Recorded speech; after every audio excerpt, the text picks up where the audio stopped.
There is a pattern woven through the rise and fall of global powers, a pattern so consistent that historians who study long-term cycles often describe it as mechanical, almost mathematical. Empires do not collapse randomly or suddenly. They follow a predictable six-stage sequence of expansion, dominance, stagnation, decline, internal fracture, and eventual collapse.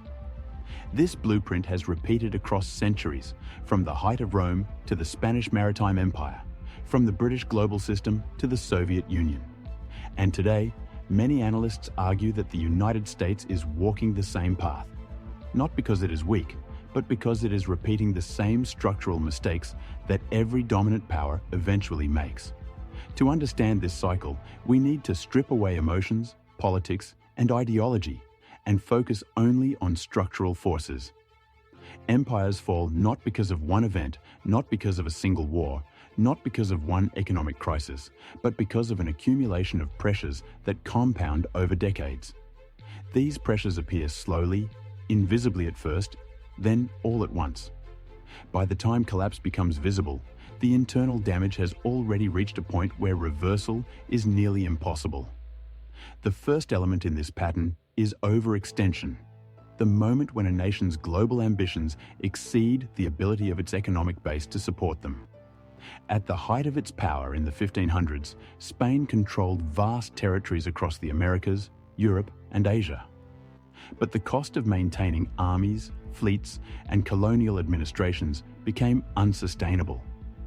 The British Empire faced the same problem after World War I.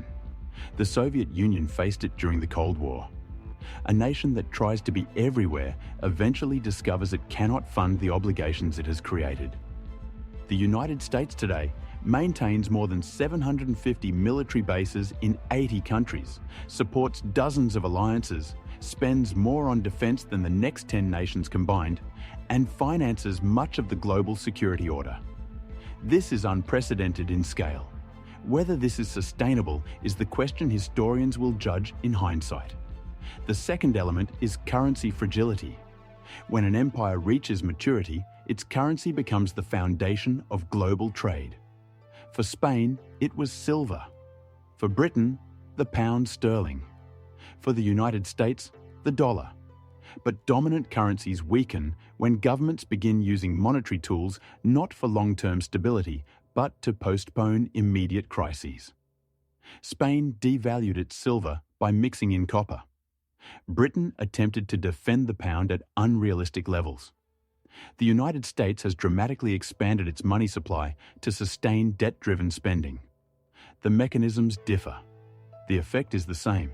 Confidence erodes. The third element is debt accumulation. Empires entering decline often rely heavily on borrowing. At first, debt seems harmless, a way to smooth over recessions and finance wars. Over time, it becomes structural, then existential. Spain defaulted repeatedly. Britain refinanced endlessly. The Soviet Union hid its deficits behind state reporting.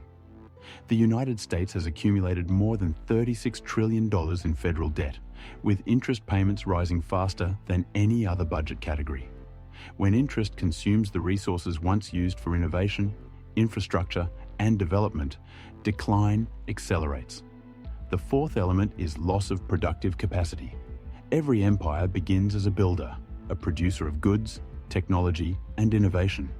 But as wages rise and wealth accumulates, production slowly moves elsewhere. Spain stopped producing altogether, relying on colonized silver. Britain became dependent on imports. The United States has offshored a large share of its manufacturing base to cheaper labor markets. A nation that relies too heavily on imports becomes vulnerable to supply shocks, geopolitical disruptions, and foreign leverage. The fifth element is internal division. This stage is always the most dangerous because it is the only one that can destroy a nation from within.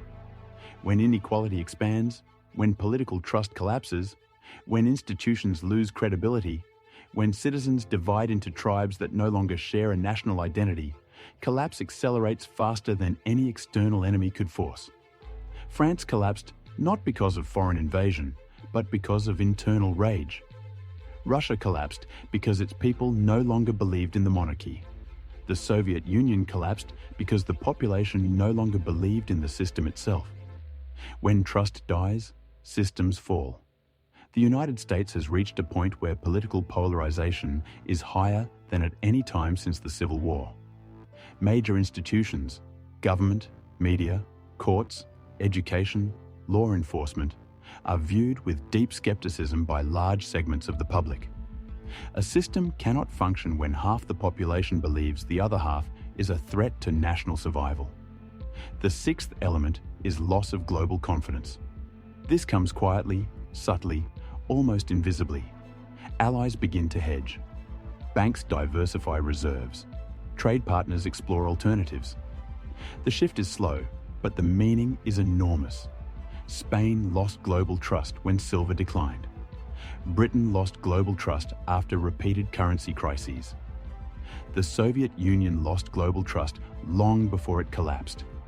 Today, the US dollar still dominates. But several nations are experimenting with alternative trade systems, local currency settlement, and regional alliances outside US influence. And finally comes collapse. The rapid, often unexpected disintegration of an empire's political or economic order. Collapse is never slow. Decline is slow. Collapse is sudden. The Soviet Union disappeared in under 3 years. The British Empire lost its colonies in less than 2 decades. Spain fell from the dominant world power to a secondary state in a single lifetime. Collapse is not a process of centuries. It is a process of years. This 6-stage pattern is not a prophecy. It is a warning, a structural blueprint, a cycle repeated enough times that ignoring it becomes reckless. And right now, historians argue that the United States is sitting between stage 4 and stage 5, the most dangerous zone of the cycle. If the United States is truly entering the 5th stage of the imperial cycle, internal fragmentation, then understanding what comes next becomes essential, not just as history, but as foresight. Every empire that reached this stage faced the same fork in the road: reform or rupture. Some managed to correct course, most did not.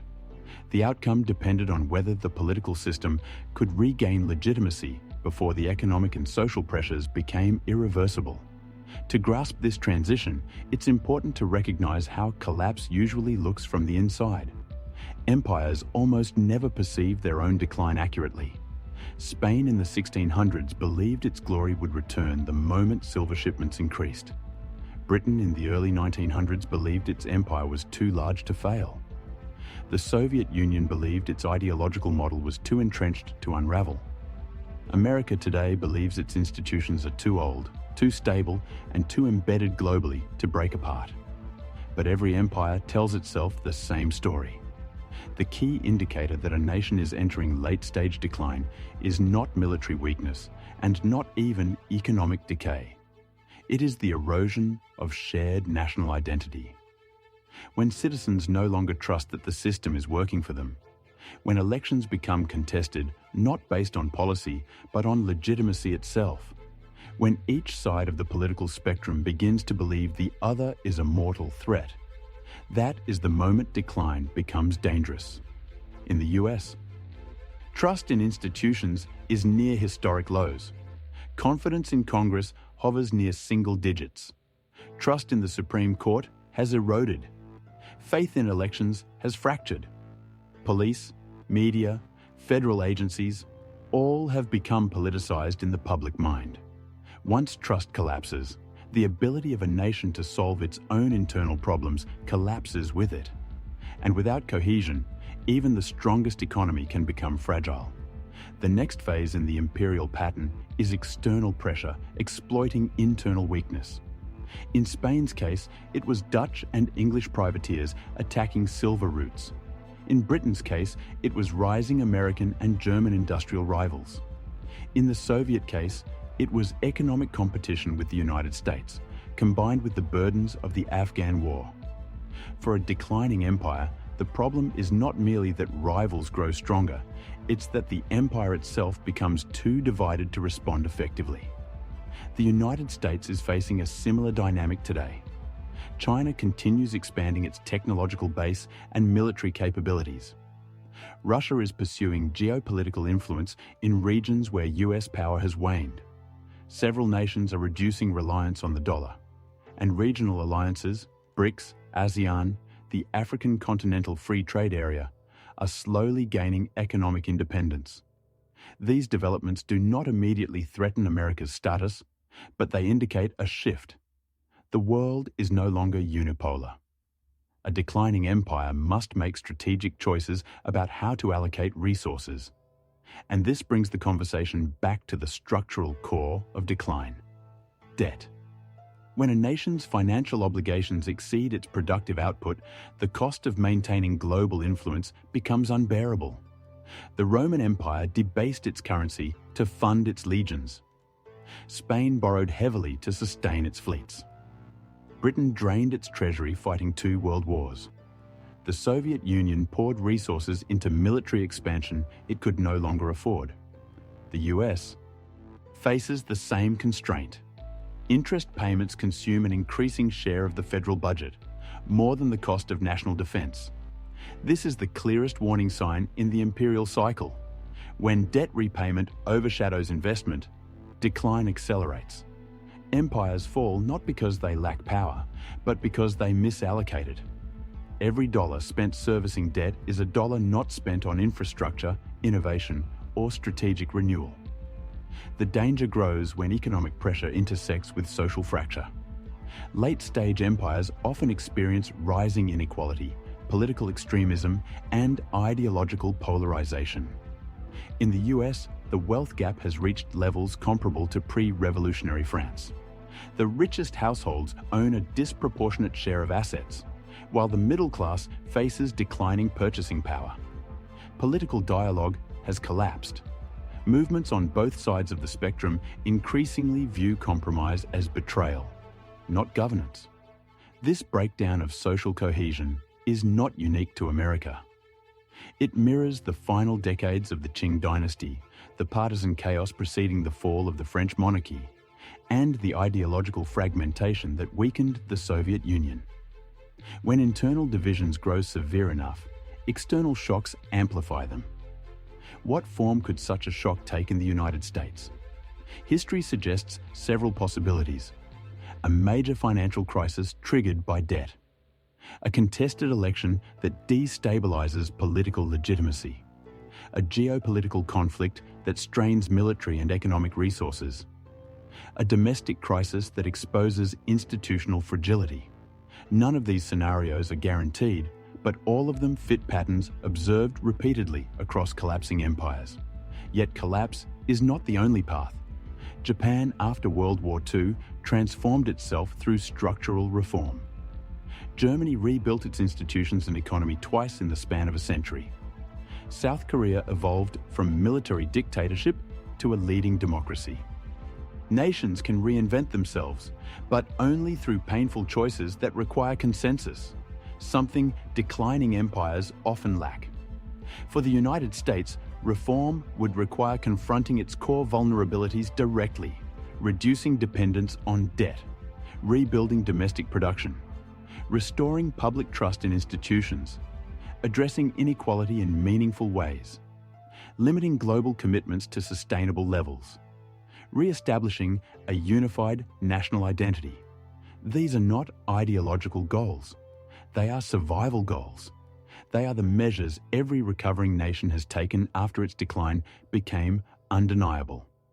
The question is whether the US can undertake such changes before the imperial cycle completes itself. The pattern shows that once a nation enters the 5th stage, internal fracture, the window for reform narrows dramatically. Spain ignored the signs. Britain waited too long. The Soviet Union refused to adapt. The United States sits at a similar crossroads. Some analysts believe decline is already irreversible. Others argue that America's innovation, demographic resilience, and geographic advantages give it more time. Both perspectives contain truth. But the determining factor is not fate. It is choice. Empires fall when they refuse to recognize their own trajectory. They collapse when denial becomes more powerful than reason. They break when the strain between global ambition and domestic capacity becomes too large to sustain. The United States still has unmatched potential. It has the world's largest economy, the strongest universities, the deepest capital markets, and the greatest ability to attract talent. These are structural advantages no rival can easily replicate. But potential is not protection. Power does not guarantee stability. And history does not reward nations that mistake past dominance for future security. The imperial pattern is not destiny. It is a roadmap, one written in the failures of the greatest powers that came before. America stands at the midpoint of this map. Ahead lies renewal or rupture. The next decade will determine which path it chooses.